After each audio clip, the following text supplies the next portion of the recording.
1절부터 3절입니다. 사도행전 5장 1절부터 3절. 세 절이니까요. 함께 같이 읽도록 하겠습니다. 읽겠습니다. 시작.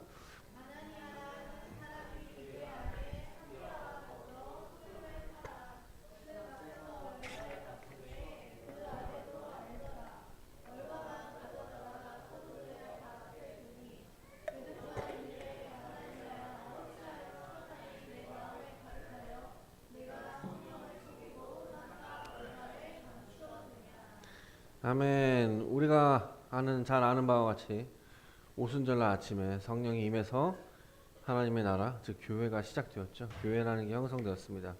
교회는 시작부터 상상할 수 없는, 누구도 예상할 수 없는 어떤 성령 충만함과 하나님의 은혜와 기적들을 경험했습니다. 하나님의 복음을 듣고 믿은 사람이 무려 3,000명이나 되었다고 합니다. 뿐만 아니라 누구도 상상할 수 없었던 자기의 물건을 사도들 발 앞에 내려놓고 같이 공유하기 시작했습니다. 심지어 자기 소유와 집과 땅과 밭을 팔아서 그것을 필요한 사람들에게 나눠주기 시작했습니다. 여러분, 오늘날은 이것을 상상하기 힘들죠. 상상하기 힘듭니다. 그런데 이것이 끝이 아닙니다. 사도행전 3장을 잘 보면 날 때부터 걷지 못했던 한 사람이 걷게 되고 뛰게 되고 그 놀라운 사건들이 일어났습니다. 교회 안에서. 그래서 교회는 시작 때부터 성령이 충만했고 하나님의 은혜가 흘러넘쳤고 상상하지 못했던 기적이 일어나기 시작했습니다. 그러나 동시에 교회는 시작 때부터 어려움에 직면하게 되었습니다. 교회의 어려움은 크게 두 가지로 볼 수 있어요. 하나는 외부에서 오는 것, 하나는 내부에서 오는 것입니다.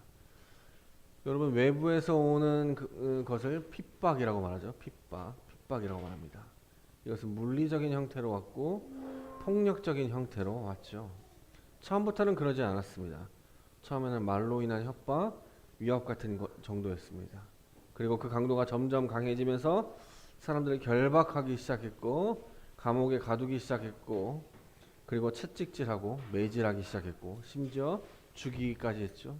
그리고 그 핍박이 더 강해져서 나중에는 스데반이라는 집사님이 순교하게 되었습니다. 여러분, 교회의 집사라는 것은 우리가 생각하는 집사는 좀 많이 못 미치죠. 스데반 집사님이 집사님인데, 그죠? 집사님인데. 여러분, 외부에서 오는 핍박은 모든 사람이 다 볼 수 있습니다. 드러난 것이기 때문에. 그래서 모든 사람이 알았습니다. 그래서 피할 수도 있었죠. 왜냐하면 그 장소 또 그 사람들만 피하면 외부적인 어려움은 조금은 피할 수 있었습니다. 그런데 내부적인 어려움은 다르죠. 눈에 보이지 않습니다. 그래서 은밀하게 옵니다. 그렇기 때문에 그것이 어려움인지 핍박인지 잘 모릅니다. 그러므로 위협적인 것은 더 치명적인 것은 외부적인 것보다 내부적인 것입니다. 그것이 바로 오늘 이 본문인 아나니아 삽비라 이야기입니다. 이것을 쉽게 넘길 부분은 아니죠. 아나니아 삽비라에 대한 내용은 많은 그리스도인들이 한 번쯤은 다 들어보았습니다. 이 본문은 유명하지만 결코 쉬운 본문은 아닙니다. 왜냐하면 많은 질문을 갖게 만들기 때문입니다. 앞전에도 얘기했지만 교회는 시작하면서 하나님의 은혜가 흘러넘쳤고 기적이 넘쳤습니다. 자기 물건과 자기 소유와 땅과 집을 팔아서 교회에 내놓고 나눠주기 시작했습니다. 그때 구브로 출신, 지금 사이프러스 섬 출신인 한 요셉이라는 사람이, 이 사람은 레위 사람입니다. 이 레위 사람이 자기의 소유인 밭을 팔아서 사도들 발 앞에 가지고 옵니다. 아마도 요셉이라는 사람은 사도들과 사람들 앞에 칭찬받았던 사람이었던 것 같습니다. 인정받았던 것 같아요. 왜냐하면 본문에 사도들이 요셉의 본명을 부르지 않습니다. 이 요셉의 본명이 바로 그 요셉인데 별명이 뭐냐면 바나바입니다. 별명이 바나바예요. 자신의 이름보다 사람들이 별명을 불러줬습니다. 바나바라고 불렀죠. 이 바나바의 이름 뜻이 뭐냐면 위로의 아들입니다. 얼마나 위로를 잘했냐면 정말 사람들이 그 사람을 너무나도 좋아했던 것 같습니다. 그래서 잘 안아주고 바나바가 잘 위로해주고 잘 세워줬던 사람이 바나바입니다. 실은 바울이 선교할 수 있도록 도운 분이 바나바이기도 합니다. 이 바나바가 사도들이 이게 바나바라고 불렀는데 요셉이라고 부르는 사람은 없습니다. 성경에서도 요셉이라고 적지 않고 바나바라고 기록되어 있죠. 그래서 우리가 알 수 있듯이 이 사람은 교회에 참 인정받았던 사람이었던 것 같습니다. 어쨌든 이 바나바는 자기의 소유인 밭을 팔아서 사도들 발 앞에 가지고 옵니다. 그러자 아나니아 삽비라도 자기가 가지고 있던 소유인 밭을 팔아서 사도들 발 앞에 가지고 오죠. 그런데 이때 문제가 생깁니다. 그때 아나니아 삽비라는 밭을 판 값의 일부를 성경 표현대로는 감추죠. 일부를 감춥니다. 일부를 가지고 오면서 마치 이것이 전부인 것처럼 모든 것을 가지고 오는 것처럼 가지고 옵니다. 그런데 이때 베드로가 알아차립니다. 그래서 베드로가 이렇게 말합니다. 아나니아야, 네가 거짓말한 것은 사람에게 한 것이 아니라 성령을 속이고 사람들을 속인 거야. 사람에게 한 것이 아니라 너는 성령에게 거짓말했어 라고 지적을 합니다. 그러자 아나니아 삽비라가 어떻게 되죠? 맞아요. 땅에 엎드려서 죽었다라고 합니다. 참 충격적이죠. 이 사건을 마주한 교회는 그리고 사람들은 아마 두려워했을 겁니다. 여러분, 이 본문이 때로는 불편합니다. 이거 너무 지나친 건 아닌가? 거짓말이 나쁜 것은 다 압니다. 누가 거짓말을 권장하는 사람이 있겠어요? 어느 부모도 자식한테 거짓을 권장하는 부모는 없습니다. 거짓말한 것은 알아요. 그런데 그렇게 거짓말을 한 번 했다고 죽일 수 있을까? 너무 겁이 나는 본문이죠. 여러분, 하나님 앞에 거짓말해서 아나니아 삽비라처럼 죽으면 거짓말하는 사람이 없겠죠. 너무하다는 생각이 좀 듭니다. 사실 저도 이제 이든이 뒤에 거기서 뭐 소통 작전 하나 무슨 작전을 하고 있는 것 같아. 저도 한 초등학교 한 2, 3학년 때 됐으면 어머니가 저희 지금 아이들한테 헌금을 드리죠. 헌금을 주죠. 엄마가 헌금을 줄 때가 있었습니다. 어머니가 주일학교 때 이제 헌금을 했는데 엄마가 이제 1,000원을 지폐를 주면 상관없는데 500원짜리 2개 줄 때가 있습니다. 500원 2개 줄 때. 근데 주일학교 교사 선생님이 그때 집사님이 이런 말을 하는 거예요. 너희 중에 부모님 헌금하러 돈 줬지? 그거 100원이라도 숨기면 안 된다. 100원이라도 숨기면 안 돼. 다 헌금을 해야 된다. 라고 말을 하는 겁니다. 근데 제가 이제 초등학교 한 2, 3학년쯤, 4학년쯤 되면 그때부터 교회 주변에 오락실이 있었습니다. 아이스크림 가게도 있고 편의점도 있었어요. 그러니까 어머니가 500원짜리 2개를 주면 500원은 헌금하고 500원은 오락실 가서 하고 싶었어요. 왜냐면 그때 당시에 오락은 지금은 1,000원인데 그때 당시에는 100원이었습니다. 그 5판 하면은 1시간을 즐길 수 있어요. 그래서 놀 수 있었기 때문에 저는 500원만 돈 내고 500원을 제가 가지고 오락실 가서 놀았습니다. 근데 오늘 이 본문을 보면은 거짓말 한 번 했다고 죽일 수 있을까? 이거 너무한 것 아니야? 전 이미 그럼 죽었어야겠죠. 엄마가 1,000원 줬는데 나는 500원 받았다고 하고 500원만 헌금했기 때문에. 이 본문은 그렇게 단순한 본문이 아닙니다. 그리고 이렇게 질문할 수도 있겠죠. 아니, 아나니아 삽비라가 거짓을 한 것은 사단이 마음에 심어서 된 것인데 사단을 벌해야 하는데 왜 죽이는 거지? 사단을 벌하는 건 몰라도 왜 아나니아 삽비라를 벌하는 것일까? 라고 말할 수 있습니다. 이것이 우리가 더 불편하죠. 그래서 오늘 이것을 좀 살펴보러 갑니다. 성경은 오늘 이 거짓이 단순한 거짓이 아니라고 말합니다. 이것을 성령께서 하시는 말이라고 계속해서 말하고 있습니다. 오늘 본문 5장 3절 한번 다시 읽어볼까요? 5장 3절입니다. 한 번만 읽어봅시다. 시작. 베드로가 이르되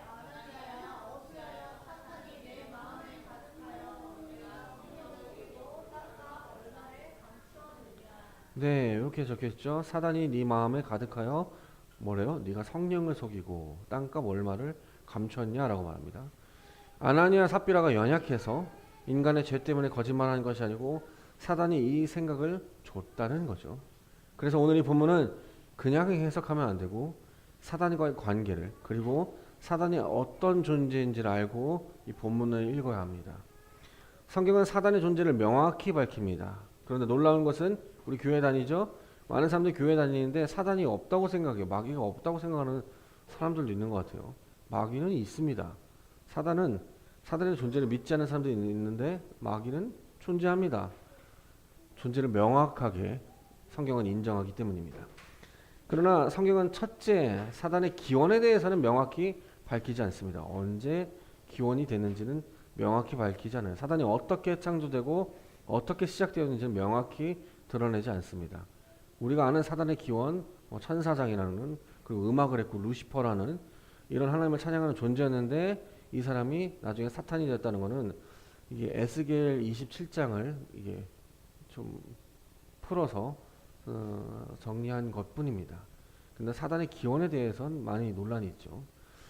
성경이 사단의 기원에 대해서는 말하고 있지 않는데, 성경이 사단은 어떤 존재인지, 어떤 성격을 가지고 있는지, 어떻게 활동하는지, 사단의 궁극적인 목적이 무엇인지는 성경에서 명확히 기록하고 있습니다. 밝히고 있어요. 우리가 좀 알아볼게요. 사단의 이름을 좀 한번 봅시다. 왜냐하면 그 이름이 그 성격을, 활동을 잘 품고 있기 때문입니다. 사탄을 어떤 사람은 영어라고 말하는데 영어가 아닙니다. 사탄은 히브리어 말입니다. 사탄이라는 것은, 이것을 한글로 번역해서 사탄이라고 하는 거죠. 사탄의 뜻이 뭐냐면 대적하는 자입니다. 뭐라고요? 대적하는 자. 이것보다 중요한 뜻은 사탄의 단어보다 많이 쓰인 단어가 있어요. 그걸 우리도 자주 많이 쓰죠. 마귀라는 단어도 많이 씁니다. 마귀를 헬라어로는 디아블로스입니다. 영어 게임 아시죠? 디아블로스가 마귀입니다. 이 디아블로스라는 뜻은 뭐예요? 이간질하는 자, 근거 없이 이야기로 중상모략하는 자, 비방하는 자, 거짓말하는 자가 이 디아블로스의 갖고 있는 뜻입니다. 그렇기 때문에 마귀의 중요한 속성이 뭐예요? 거짓말이고 이간질이고 속이는 것이에요. 그런데 하나님은 거짓을 싫어합니다. 성경에 이것과 관련된 본문이 있습니다. 한번 찾아봅시다. 하나님이 어떤 분이신지 알고 싶다면 이 본문의 밑줄을 그으면서 좀 보면 좋을 것 같습니다. 왜냐하면 여기에 하나님 난 이런 거 싫어라고 본인이 직접 말씀한 본문이 있습니다. 잠언 6장입니다. 잠언 6장, 여러분 PPT 없을 거예요. 찾아보십시오. 잠언 6장 16절부터 19절입니다.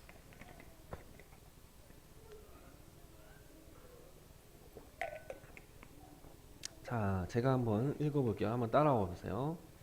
여호와께서 미워하시는 것, 곧 그의 마음에 싫어하시는 것이 67가지이니 곧 교만한 눈과 거짓된 혀와 무지한 자의 피를 흘리는 손과 악한 계교를 꾀하는 마음과 빨리 악으로 달려가는 발과 거짓을 말하는 망령된 증언과 및 형제 사이를 이간하는 자이니라. 자, 여기 본문에 하나님이 미워하는 자라고 정확히 기록되어 있습니다. 자, 하나님이 나 싫어, 이거 정말 싫어라고 말했는데 그 중에 반이 뭐냐면 거짓입니다. 이간질하고 속이는 것입니다. 관계를 깨는 겁니다. 하나님이 이거를 너무 싫어합니다. 그런데 사단은 이것을 너무 좋아합니다. 하나님이 싫어하는 거짓을 사단은 제일 좋아합니다. 왜냐하면 요한복음 8장 44절에 이렇게 말합니다. 사단을 뭐라고 말하냐면 거짓의 아비라고 하고 있습니다. 거짓의 근원이기 때문입니다. 모든 거짓이 사단으로부터 나왔기 때문입니다. 사단 자체가 거짓이기 때문에 그렇습니다. 사탄은 거짓을 좋아하지만 하나님은 싫어하십니다. 그런데 참 재미있는 것은 그리스도인이라는 우리가 그 거짓이라는 것을 잘 따라갑니다. 그러면 안 되는데 거짓을 잘 따라갑니다. 거짓이 가장 왕성하게 힘을 발휘할 때는 바로 어둠 가운데 있을 때입니다. 어둠은 어둠일 때 모릅니다. 어둠에 있을 때 거짓은 어둠인지 잘 몰라요. 그런데 밝은 빛이 들어오면 그것이 거짓인지 한순간에 압니다. 그래서 사단이 좋아하는 것이 어둠입니다. 은밀한 거예요. 속이는 거예요. 개인적으로 은밀하게 속이는 것을 좋아합니다. 사단과 관련해서 우리가 좀 더 깊이 살펴봅시다. 사단이 어떻게 활동하는지. 사탄과 관련돼서 이것보다 탁월한 본문은 아마 없을 겁니다. 제가 한번 읽어드릴게요. 한번 들어보십시오. 왜냐하면 성경에는 동일한 사건을 다르게 해석하고 다른 관점으로 기록했습니다. 한번 들어보십시오. 계시록 12장 1절입니다.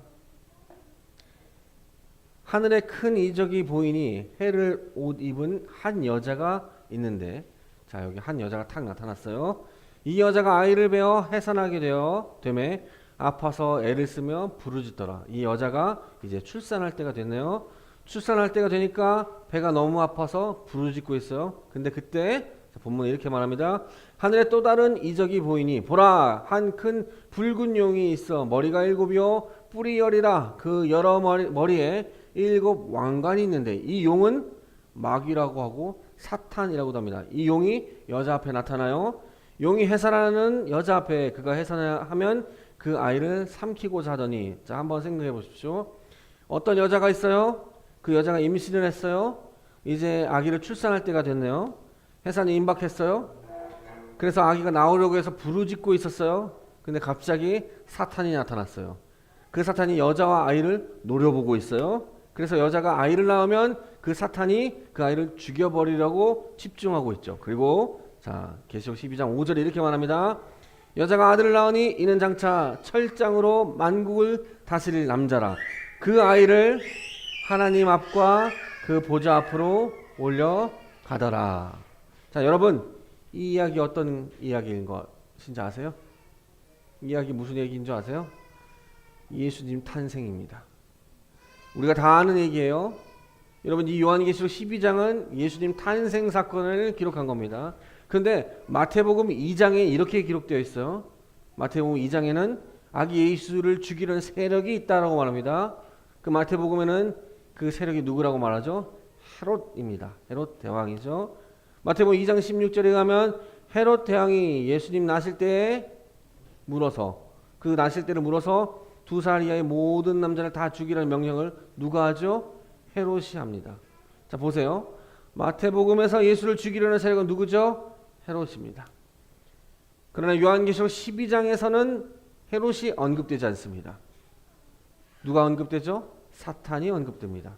자 마태복음에서는 헤롯 대왕, 요한계시록에서는 사탄. 무엇이 맞을까요? 무엇이 진짜일까요? 두 개 다 맞습니다. 두 개 다 맞은 거예요. 겉으로 드러나서 예수님을 죽이려 했던 세력은 헤롯 대왕이 맞습니다. 그러나 정말 그 뒤에서 예수님을 죽이려 했던 그 본체는 실체는 사단이라는 겁니다. 그러므로 우리가 기억해야 하는 것은 눈에 보이는 것이 전부가 아닙니다. 눈에 보이는 것을 다 믿으면 안 돼요. 왜냐하면 눈 뒤에 보이지 않는 세력이 뒤에서 조정하고 있기 때문입니다. 그러므로 이 사실을 우리가 잘 안다면 우리가 싸워야 할 대상은 눈에 보이는 대상이 아니라 눈에 보이지 않는 대상인 숨겨진 대상을 말하는 것이겠죠.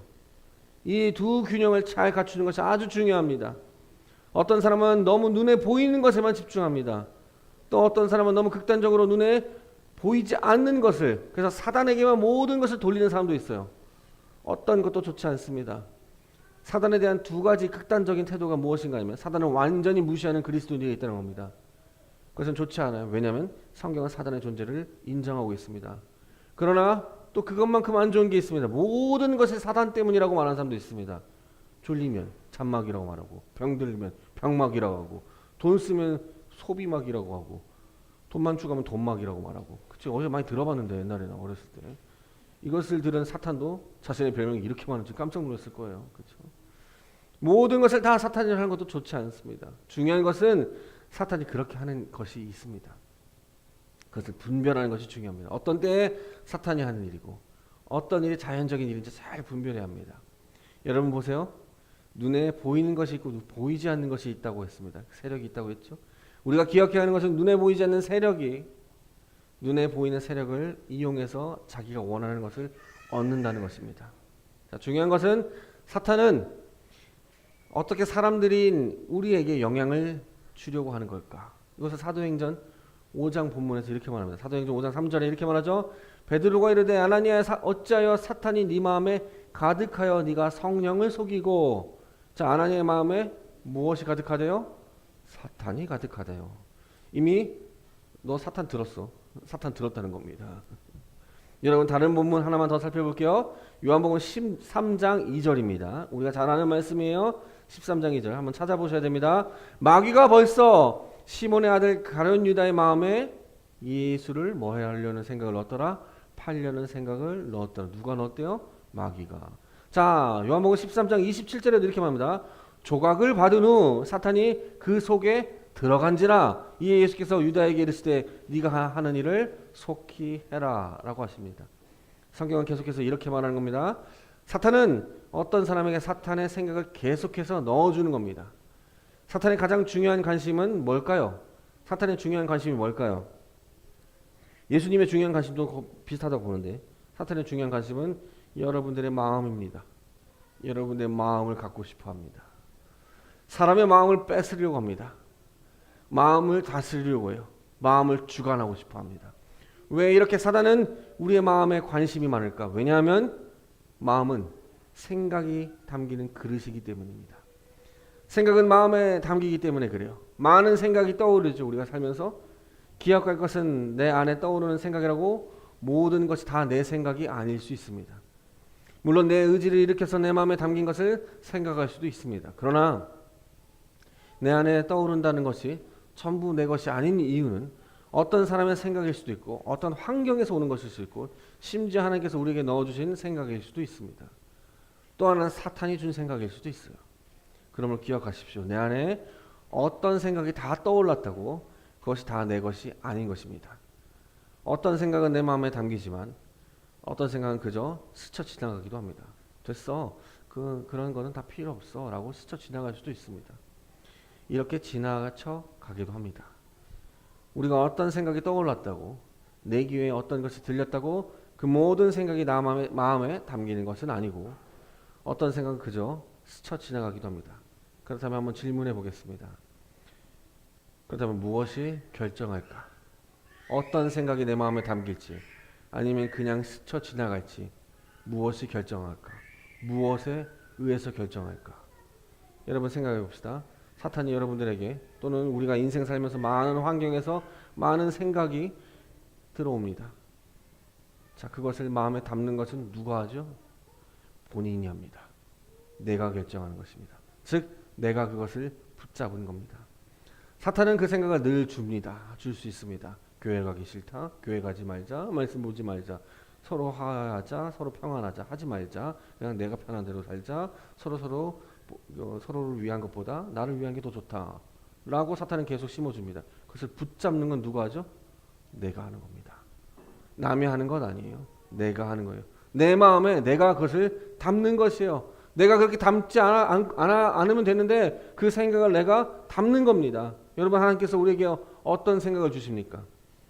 그 생각을 붙잡지 않는 사람들이 있습니다. 그냥 하나님의 생각보다 하나님 생각 어떤 거예요? 하나님 말씀을 보는 것, 서로 긍휼과 사랑과 용서와 화평을 갖는 것, 서로 화해하고 서로 사랑하는 것, 하나님 말씀 가운데 예배하는 것, 이 마음을 주시는데 이 마음을 붙잡는 것은 누가 하냐는 거죠. 내가 하는 겁니다. 근데 내가 그런 거 필요 없어 라고 하는 것은 누가 주는 생각을 붙잡은 겁니까?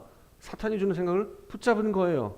믿음 생활을 하면 할수록 하나님과 교회를 사랑하게 될까요? 안 될까요? 됩니다. 그런데 하나님 교회 사랑한다고 내 인생에 유익이 될 것 같아? 라는 생각이 던져지겠죠. 사단이 던집니다. 너 그렇게 교회 생활 열심히 한다고, 너 오늘 주일날 예배 열심히 드린다고 너 생활에 유익이 되니? 야, 네 몸 아프면 좀 하루 쉬지 뭐 이렇게 교회 오니? 라는 생각을 던집니까? 안 던집니까? 던집니다. 사탄은. 그걸 붙잡는 건 누가 붙잡는 겁니까? 내가 붙잡는 겁니다. 그것을 붙잡은 것은 내 자신인 거예요. 여러분 성경 보십시오. 사탄은 갸론 유다에게 생각을 넣어줬어요. 그리고 오늘 본문에 아나니아와 삽비라에게 생각을 넣어줬어요. 그 생각을 붙잡은 것은 누굽니까? 아나니아와 삽비라 본인입니다. 본인이 그거를 붙잡은 거예요. 사탄에게 책임이 있는 것이 아닙니다. 내가 책임 있는 겁니다. 여러분 이번 한 주간의 삶을 한번 돌아보십시오. 얼마나 여러분 삶 가운데 수많은 생각들이 내 머릿속을 스쳐 지나갔습니까? 내 마음을 스쳐 지나갔습니까? 그런데 그것을 붙잡은 것은 누구입니까? 바로 내 자신입니다. 그 바르지 않음과 시기와 질투와 분노와 음란을 붙잡은 것은 누구입니까? 내 자신이라는 거죠. 하나님이 나에게 어떤 용서의 마음을 주셨는데, 화평을 주셨는데, 사랑을 주셨는데, 나눔을 주셨을 때, 교회에 대한 사랑을 주셨을 때, 예배에 대한 전심을 다하고자 하는 마음을 주셨을 때, 직분에 대한 충성을 다하자는 마음을 주셨을 때 그것을 붙잡는 것은 누구다고요? 나라고요. 본인이라고요. 그렇기 때문에 내 안에 떠오르는 것이 여러분 내 것이 아님을 기억하셔야 합니다. 그 생각은 마음에 담기게 되는데 내가 결정해서 나에게 담기는 것입니다. 어떤 생각을 나의 마음에 담을 것인가? 이것이 왜 이렇게 중요한 것일까? 이 생각을 담아야 할까? 이 생각을 그저 스쳐 지나가게 해야 될까? 어떤 생각을 나의 마음에 담고 담지 말아야 할까? 이것이 왜 이렇게 중요한 것이냐면 이것을 통해서 여러분들이 하나님을 사랑하는지 하나님을 배반하는지 달려 있다는 겁니다. 예레미야 6장 19절에 이렇게 말합니다. 땅이여 들으라. 자, 이거는 하나님이 직접 말씀하시는 거예요. 땅이여 들으라. 내가 이 백성에게 재앙을 내리니 이것이 그들의 생각의 결과라. 그들이 내 말을 듣지 아니하며 내 율법을 거절했다. 하나님께서 말하는 겁니다.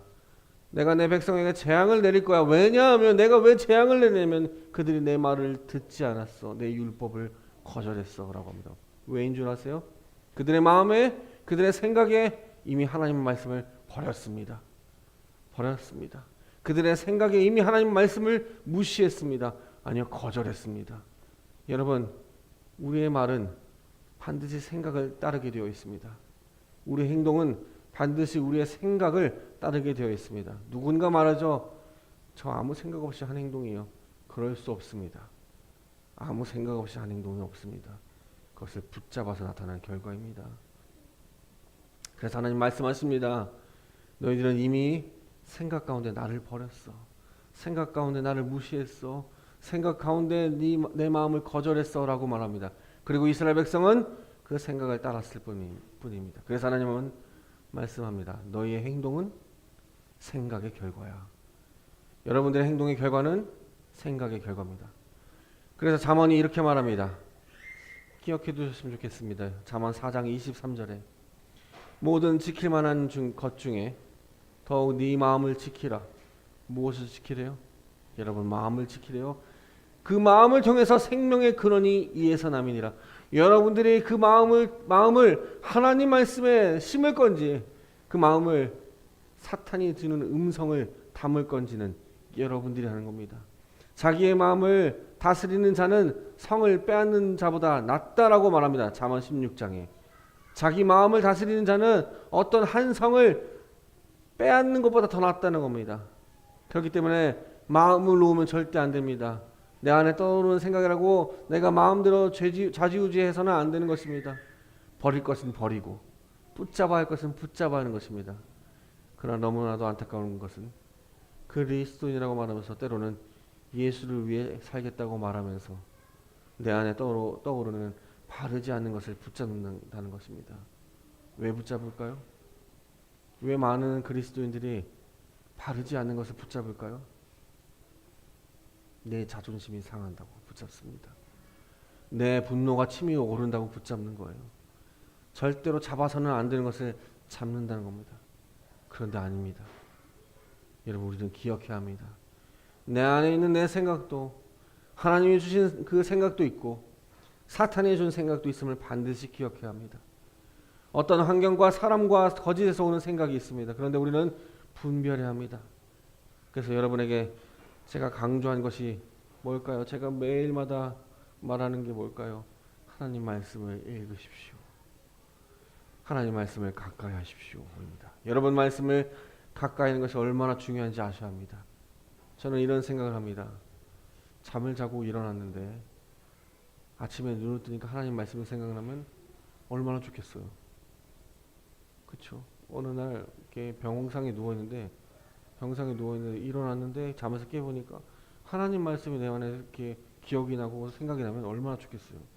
근데 아침에 일어나면 무슨 생각이 나면 저녁에 담았던 그 유튜브 봤던 그 생각들이 그대로 아침에 떠오릅니다. 그것을 담기 때문입니다. 우리가 무엇을 담고 있냐가 달라요. 전날에 우리가 하나님 말씀을 보고 자느냐, 세상 것을 보고 자느냐. 세상은 계속 우리에게 음성을 던져요. 그것을 붙잡고 그것을 품고 자면 아침에 생각이 납니다. 그렇게 여러분, 하나님 말씀을 담으셔야 됩니다. 모든 사람은 마음에 담긴 것을 따라 말하고 행동하기 때문입니다. 왜 아나니아 삽비라가 속였을까요? 그 마음에 사탄이 주는 생각을 붙잡았기 때문이죠. 그리고 담았기 때문이죠. 그리고 질문해 보겠습니다. 왜 아나니아 삽비라가 그 사탄의 생각을 붙잡았을까요? 담았을까요? 여러분 한번 생각해 보십시오. 복음이 전파되고 수천 명의 사람들이 교회에 나왔는데 사단이 이 생각을 준 사람이 아나니아 삽비라 한 사람이겠습니까? 아나니아 삽비라 한 사람이겠어요? 다 주지 않았을까요? 얼마나 많았을까요? 그런데 다른 사람은 잡지 않았겠죠. 근데 아나니아 삽비라는 붙잡은 거예요. 그들 안에 있는 그 무엇이 그 생각을 붙잡게 했습니다. 왜 그렇게 행동하게 했을까? 여러분 아나니아 삽비라 안에 도대체 그 무엇이 도대체 뭘까? 왜 그들은 그 사탄이 주는 것을 붙잡게 했을까? 욕심이 있는 사람 때문에 욕심이 있어서 다 내놓지 못했다? 저는 그렇게 생각하지 않습니다. 욕심이 있었다면 애초에 내놓지 않았습니다. 욕심이 있었다면 자기 땅을 팔아서 애초에 내놓지 않았어요. 더 부하고 싶었으면. 근데 내놨단 말이죠. 조금 일부러 내놨단 말이죠. 욕심이 아닐 거예요. 뭔가 있을 거예요. 왜 그랬는지는 오늘 설교 시간이 길어지니까 다음에 또 나누도록 하겠습니다. 왜 그것을 붙잡았는지는 다음에 나누도록 하겠습니다. 여러분 오늘 메시지 꼭 기억하십시오. 26년 두 번째 주일입니다. 우리 마음에 무엇을 담아야 하는지 여러분 기억하셔야 됩니다. 하나님의 말씀을, 하나님의 선한 마음을, 하나님의 음성을 담는 여러분들 되기 원합니다. 그것을 붙잡고 그것을 살아가는 여러분들 되기 원합니다. 사단은 세상에서 주는 끊임없이 우리에게 유혹합니다. 여러분 사단이 우리에게 막 던져요. 마구마구 던져요. 그런데 옛날 신대원 때 교수님이 이런 말씀하셨어요. 사탄은 마구 던져요. 근데 무엇이 잘 걸리는지 잘 몰라. 막 던진대. 막 유혹을 던진대요. 돈의 유혹, 내 마음의 유혹, 질병에 대한 유혹 막 던집니다. 생각을 막 던져요. 근데 이게 내가 딱 잡죠. 그럼 사탄은 압니다. 제가 그것이 잘 넘어지는구나. 그래서 어떻게 회복됐어요? 또 던집니다. 또 넘어집니다. 그거 갖고. 사탄은 우리에게 끊임없이 우리를 유혹할 겁니다. 여러분 26년도, 25년도에도 끊임없이 우리를 유혹했던 그 사탄이 마귀가 26년도에도 우리를 끊임없이 유혹할 겁니다. 예배당을 나서는 순간부터 아니 지금 예배를 드리는 이 순간에도 계속 던집니다. 계속 우리 마음에 심으려고 유혹합니다. 그러나 여러분 그 음성들을 그냥 무시하십시오. 무시하십시오. 붙잡지 마십시오. 전능한 하나님 우리를 인도하실 겁니다. 그렇지만 우리가 해야 할 것은 그 전능한 하나님을 붙잡아야 하는 우리 마음이 있어야 하는 겁니다. 그리고 그것을 마음에 담아야 합니다. 계속 담아야 합니다. 담아야 돼요. 담고 담아서 내면에 가득 차고 차서 그것이 흘러나오게 해야 합니다. 사랑하는 성도 여러분, 26년 저와 여러분이 예배와 말씀에 충실했으면 좋겠습니다. 온전히 집중하길 원합니다. 그래서 저와 여러분의 마음에 하나님의 말씀이 가득하고 그리고 그 말씀을 붙잡고 아나니아 삽비라처럼 사단의 음성을 붙잡는 게 아니라 바나바처럼 아나니아 삽비라도 부부거든요. 브리스길라와 아굴라처럼 스데반처럼 바울처럼 우리가 하나님 말씀을 붙잡아서 살아가는 올 한 해가 되기를 주님의 이름으로 축원합니다. 기도합시다.